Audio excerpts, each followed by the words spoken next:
Bonjour et bienvenue à vous sur la chaîne Objectif Pâtissier. Je suis content de vous retrouver aujourd'hui pour une nouvelle vidéo. Nous allons voir ensemble comment réaliser l'ordonnancement pour l'épreuve EP2 du CAP Pâtissier. L'ordonnancement de la nouvelle réforme ressemble beaucoup à l'ancienne version, sauf que maintenant on doit détailler toutes les étapes par tranche de 15 minutes. Donc aujourd'hui, j'ai choisi de vous montrer un exemple avec le fraisier et les éclairs chantilly fraise.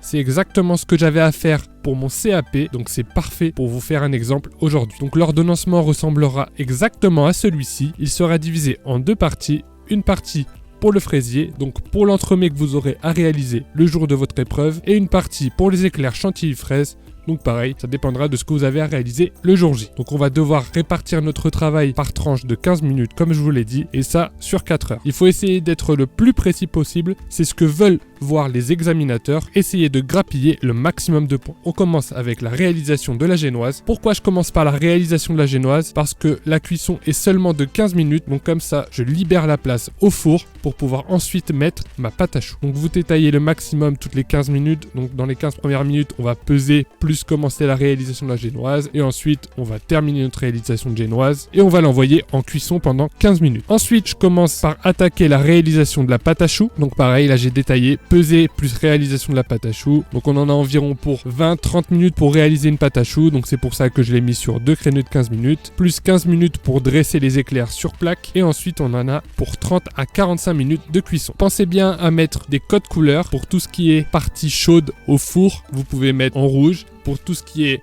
partie au froid, vous le mettez en bleu ou en vert, et pour tout le reste, vous le mettez en noir. Ensuite, on s'attaque à la réalisation d'un sirop de fraise pour ensuite puncher notre génoise. On s'attaque ensuite à la réalisation de la mousseline sur 30 minutes. On va commencer le montage de notre fraisier. Donc j'ai privilégié 15 minutes pour découper mes fraises et puncher mes génoises. Moi, j'en ai profité aussi pour commencer à découper mes fraises pour les éclairs chantilly fraises. Là, c'est à vous de voir suivant les réalisations que vous allez devoir à faire. Si vous avez des réalisations à faire en commun, n'hésitez pas à le faire. Vous allez gagner énormément de temps. Par exemple, si vous aviez eu à faire des mini Paris-Brest, au moment de faire la mousseline, il aurait fallu en faire 2 fois plus pour pouvoir garnir ensuite vos Paris-Brest. Donc on s'attaque ensuite au montage du fraisier. Une fois le montage terminé, on réserve au frais pendant minimum 45 minutes, voire 1 heure si vous pouvez.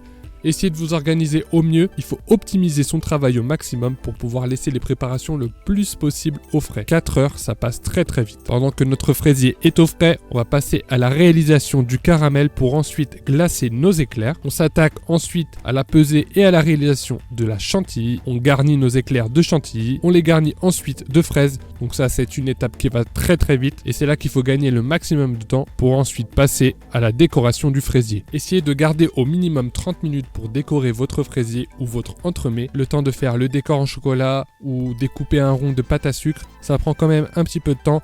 Il faut s'appliquer pour sublimer au maximum nos préparations et impressionner le jury. Moi, j'ai été un petit peu débordé par le temps le jour de mon épreuve. Du coup, j'avais gardé seulement 15 minutes pour décorer mon fraisier et j'étais très déçu du résultat. Ça aurait pu me valoir le CAP. Donc vraiment, essayez de garder 30 minutes pour décorer vos entremets. Merci beaucoup d'avoir suivi la vidéo. J'espère qu'elle vous sera très utile. Si vous avez des questions, n'hésitez pas à les poser en commentaire. Pour ceux qui ne sont pas encore abonnés à nos formations, n'hésitez pas à vous rendre sur le site objectifpâtissier.fr où vous allez pouvoir retrouver toutes les formations que nous proposons, le CAP pâtissier, le number cake, les macarons, le sans gluten et plein d'autres projets à venir. Vous pouvez retrouver tous les liens dans la description. N'hésitez pas aussi à nous rejoindre sur Instagram, on poste du contenu très régulièrement, sur TikTok aussi. N'hésitez pas aussi à vous abonner à notre chaîne YouTube si vous voulez plein d'autres vidéos sur le CAP pâtissier pour essayer de vous préparer au mieux pour les épreuves. Je vous dis à très bientôt pour une prochaine vidéo. Salut!